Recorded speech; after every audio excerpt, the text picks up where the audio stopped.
Hello बच्चों, welcome to this absolutely high energy master class. आज के इस एक्सप्लेनर सेशन में हम एक ऐसे टॉपिक को कंप्लीटली डीमिस्टिफाई करने वाले हैं जो आपके बोर्ड एग्जाम्स के लिए लिटरली गेम चेंजर है, इलेक्ट्रोस्टैटिक पोटेंशियल एंड कैपेसिटेंस। देखो, मैं जानता हूं ये चैप्टर स्टार्टिंग में थोड़ा ट्रिकी लगता है, it feels like a giant puzzle, but trust me, आज के इस सेशन के बाद एक एक कॉन्सेप्ट आपके दिमाग में ऐसे छप जाएगा कि आप एग्जाम में फोड़ के आओगे। So are we ready? Let's dive right into this. एक बहुत ही सिंपल एवरीडे क्वेश्चन से स्टार्ट करते हैं। आपने स्विच ऑन किया और आपके रूम में सीलिंग फैन इंस्टेंटली स्पिन करने लगता है, राइट? कभी सोचा है कि उस हैवी फैन ब्लेड्स को मोशन में लाने के लिए वो इनिशियल बर्स्ट ऑफ एनर्जी आखिर आती कहाँ से है?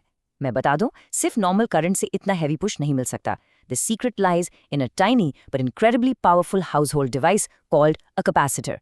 और आज हम इस डिवाइस के पीछे की सारी फिजिक्स को अनकवर करने वाले हैं। आज का हमारा सिलेबस बिल्कुल क्रिस्प और क्लियर है। हम स्टेप बाय स्टेप जाएंगे। सबसे पहले पोटेंशियल और पोटेंशियल एनर्जी का डिफरेंस समझेंगे। फिर हम फील्ड्स और इक्विपोटेंशियल सर्फेसेस को विजुअलाइज करेंगे। उसके बाद we'll see how conductors and insulators behave differently. और इन्हीं कॉन्सेप्ट्स को यूज करके हम अपना कैपेसिटर बिल्ड करेंगे। And finally the most important part, आपकी एग्जाम स्ट्रैटेजी और सारे की फॉर्मूलाज एक जगह पर। पूरा फोकस यहाँ रखना बेटा, क्योंकि ये सेशन आपके मार्क्स डायरेक्ट बढ़ाने वाला है। ऑलराइट, तो चलो स्टार्ट करते हैं अपने पहले कॉन्सेप्ट से, जहां मोस्टली स्टूडेंट्स कंफ्यूज होते हैं। पर टेंशन मत लो, we will make it crystal clear. Potential versus potential energy, ये एक्चुअल में है क्या? देखो, एक एवरीडे एग्जाम्पल लेते हैं। इमेजिन करो कि आप एक भारी पत्थर को ग्राउंड से उठाकर एक टेबल पर रख रहे हो। ग्रेविटी के अगेंस्ट आप जो फिजिकल मेहनत करते हो ना, वो उस पत्थर में पोटेंशियल एनर्जी बनकर स्टोर हो जाती है। सिमिलरली, जब हम किसी चार्ज को इलेक्ट्रिक फोर्स के अगेंस्ट पुश करते हैं तो हमारा टोटल वर्क डन उस पूरे सिस्टम की इलेक्ट्रोस्टैटिक पोटेंशियल एनर्जी बन जाता है। पर फिर ये सिर्फ पोटेंशियल क्या भला है? वेल, पोटेंशियल इज सिंपली उस स्पेसिफिक पॉइंट पर इलेक्ट्रिकल पुश कितना है। It's an indicator. It is the work done per unit charge. So इस स्पेसिफिक डेफिनेशन पे थोड़ा और ध्यान दो। एक स्ट्रिक्ट लेकिन केयरिंग प्रोफेसर की तरह बोल रही हूँ। ध्यान से समझो इसको।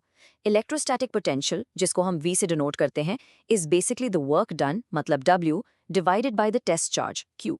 किसी यूनिट पॉजिटिव टेस्ट चार्ज को इन्फिनिटी से किसी स्पेसिफिक पॉइंट तक लाने में आप जो वर्क करते हो, वही उस पॉइंट का V है। V equals W/Q। ये फॉर्मूला अभी के अभी अपने दिमाग में लॉक कर लो। और यहाँ फिजिक्स का एक बहुत ही ब्यूटीफुल कॉन्सेप्ट आता है। Electrostatic force is strictly considered a conservative force. अब इस हैवी वर्ड का मतलब क्या है? इसका सिंपल मतलब ये है कि इलेक्ट्रोस्टैटिक फील्ड को सिर्फ इस बात से फर्क पड़ता है कि आपने चार्ज को कहाँ से स्टार्ट किया और कहाँ फिनिश किया। The path you take completely irrelevant. चाहे आप सीधे जाओ या दुनिया भर घूम फिरकर उस पॉइंट पर आओ, वर्क डन एब्सोल्यूट सेम रहेगा। That's why conservative forces are path independent. और ये brings us to the fascinating story of stored energy. देखो, जब हम चार्जेस को आसपास लाते हैं तो एक लॉजिक काम करता है। Same charges like positive and positive एक दूसरे को स्ट्रांगली रिपेल करते हैं, राइट? तो उनको पास लाने के लिए आपको एफर्ट और पसीना बहाना पड़ेगा। ये effort as positive potential energy, मतलब U ग्रेटर देन 0 स्टोर हो जाता है।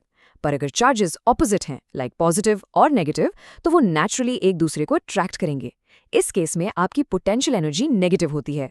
U लेस देन 0 होने का सिंपल फिजिकल मीनिंग है कि सिस्टम नेचुरली एनर्जी रिलीज कर रहा है अट्रैक्ट होने में। They just want to be together. Okay, abstract formulas और डेफिनेशंस तो हो गए। अब टाइम आ गया है इन फील्ड्स को फिजिकली 3D स्पेस में मैप करने का। इमेजिन करो इन फिजिकल स्पेसेस को एक सिंगल आइसोलेटेड पॉइंट चार्ज के आसपास जो इक्वी पोटेंशियल सर्फेसेस बनते हैं, वो परफेक्ट कंसेंट्रिक स्फीयर्स होते हैं, बिल्कुल एक अनियन यानी प्याज की लेयर्स की तरह। और वहीं अगर आपकी इलेक्ट्रिक फील्ड बिल्कुल यूनिफॉर्म है, स्ट्रेट लाइंस में जा रही हैं, तो ये सर्फेसेस पैरेलल प्लेन्स बन जाते हैं। यहाँ एक सबसे क्रूशियल इंटरैक्शन नोट करना। इलेक्ट्रिक फील्ड लाइंस हमेशा, और मेरा मतलब है स्ट्रिक्टली हमेशा, इन इक्वी पोटेंशियल सर्फेसेस को एग्जैक्टली 90 डिग्री एंगल पर हिट करती हैं। और पता है, ये इंटरैक्शन आपके बोर्ड एग्जाम का all time favourite question solve करता है। एग्जाम में पूछते हैं कि इन इक्विपोटेंशियल सर्फेसेस पर एक चार्ज को मूव करने में वर्क डन एग्जैक्टली 0 क्यों होता है? थोड़ा सोचो। इक्विपोटेंशियल का मतलब ही है कि पोटेंशियल हर जगह एब्सोल्युटली सेम है, तो पोटेंशियल डिफरेंस V2 - V1 0 होगा। और अगर डिफरेंस से 0 है तो हमारा फॉर्मूला कहता है work equals charge multiplied by 0, मतलब कोई वर्क नहीं होगा। और हाँ, एक और गोल्डन रूल, दो इक्विपोटेंशियल सर्फेसेस कभी इंटरसेक्ट नहीं कर सकते। अगर किया तो एक ही पॉइंट पर दो अलग पोटेंशियल्स होंगे, which is physically impossible. Moving on, अब हम देखते हैं कि different physical materials in electric fields में रिएक्ट कैसे करते हैं। ये टॉपिक बहुत मजेदार है क्योंकि कंडक्टर्स और इंसुलेटर्स का बिहेवियर एक्सटर्नल इलेक्ट्रिक फील्ड्स में एकदम ऑपोजिट है। कंडक्टर्स के पास फ्री इलेक्ट्रॉन्स की एक पूरी आर्मी होती है। जैसे ही एक्सटर्नल इलेक्ट्रिक फील्ड अप्लाई होती है, ये इलेक्ट्रॉन्स तुरंत ड्रिफ्ट होते हैं, एक साइड जमा होते हैं और फील्ड को कंप्लीटली कैंसिल कर देते हैं। मतलब inside a conductor in electrostatic condition, electric field E is exactly 0 हमेशा। पर इंसुलेटर्स, जिनको हम फिजिक्स में डाइलेक्ट्रिक्स भी बोलते हैं, इनके पास फ्री इलेक्ट्रॉन्स नहीं होते। उनके टाइट मॉलिक्यूल्स सिर्फ स्ट्रेच होते हैं, थोड़ा पोलराइज होते हैं। वो एक्सटर्नल फील्ड का सामना तो करते हैं, उसको थोड़ा रिड्यूस भी करते हैं, पर कंप्लीटली 0 नहीं कर पाते। सो कंडक्टर्स का 0 इलेक्ट्रिक फील्ड और डाइलेक्ट्रिक्स का पोलराइजिंग नेचर, इन दोनों कॉन्सेप्ट्स को यूज करके अब हम बनाएंगे अपना एवरीडे हीरो। यही याद है, शुरू में हमने सीलिंग फैन वाली सीक्रेट की बात की थी, द कैपेसिटर। देखो, डाइलेक्ट्रिक का मैजिक पैरेलल प्लेट सिस्टम्स में कैसे काम करता है। इमेजिन करो, हमारे पास कैपेसिटर की दो पैरेलल प्लेट्स हैं और उनके बीच में हमने एक डाइलेक्ट्रिक जैसे HCl डाल दिया। HCl के मॉलिक्यूल्स एक्सटर्नल इलेक्ट्रिक फील्ड देखते ही तुरंत अलाइन होते हैं और पोलराइज हो जाते हैं। वो अपने पॉजिटिव और नेगेटिव एंड्स को इस तरह सेट करते हैं कि एक नई opposing internal field ED create हो जाती है। इस इंटरनल फाइट की वजह से overall net electric field weak पड़ जाती है। फील्ड वीक हुई तो प्लेट्स के बीच का पोटेंशियल डिफरेंस कम हो जाता है और डिवाइस की चार्ज स्टोर करने की टोटल कैपेसिटी यानी उसकी कैपेसिटेंस मैजिकली इंक्रीज हो जाती है। कितनी इंक्रीज होती है? Exactly by a dielectric constant factor of K। नई capacitance C prime equals K times original C। It's a real game changer. अब प्रैक्टिकली इन कैपेसिटर्स को सर्किट्स में कैसे यूज करते हैं? आपको बस ये दो गोल्डन रूल्स दिमाग में फिट करने हैं। अगर कैपेसिटर सीरीज में एंड टू एंड कनेक्टेड हैं, तो एक लाइन में होने की वजह से सारे कैपेसिटर्स पर चार्ज यानी Q बिल्कुल सेम रहेगा, लेकिन वोल्टेज उन सब के बीच डिवाइड हो जाएगा। पर अगर वो पैरेलल में हैं, जहां उनके सारे पॉजिटिव टर्मिनल्स एक साथ जॉइंट हैं, तो वोल्टेज यानी V स्ट्रिक्टली सेम रहेगा और सारा चार्ज इंडिविजुअल ब्रांचेस में एड अप होगा। कॉन्सेप्ट चमका ना? बस सीरीज के लिए Q सेम और पैरेलल के लिए V सेम। ऑलराइट बच्चों, अब हम आ गए हैं इस मास्टर क्लास के फाइनल और सबसे क्रूशल फेज पर, आपकी rapid fire exam strategy. Exams में न्यूमेरिकल्स देखकर बिल्कुल पैनिक नहीं करना है, इट्स जस्ट अ प्रोसेस। मेरा ये fool proof step by step method follow करो और सारे क्वेश्चन स्मूथली सॉल्व होंगे। स्टेप 1, क्वेश्चन को ध्यान से पढ़ो और Q, V और C की सारी गिवन वैल्यूज एक्सट्रैक्ट करके एक जगह लिख लो। स्टेप 2, क्लियरली आइडेंटिफाई करो कि सर्किट कनेक्शन सीरीज है या पैरेलल। स्टेप 3, अपना कांस्टेंट वाला गोल्डन रूल रिकॉल करो। सीरीज है तो बोलो Q सेम, पैरेलल है तो बोलो V सेम। एंड स्टेप 4, अपना अप्रोप्रिएट फॉर्मूला अप्लाई करो और आराम से फाइनल आंसर निकालो। It literally is that simple.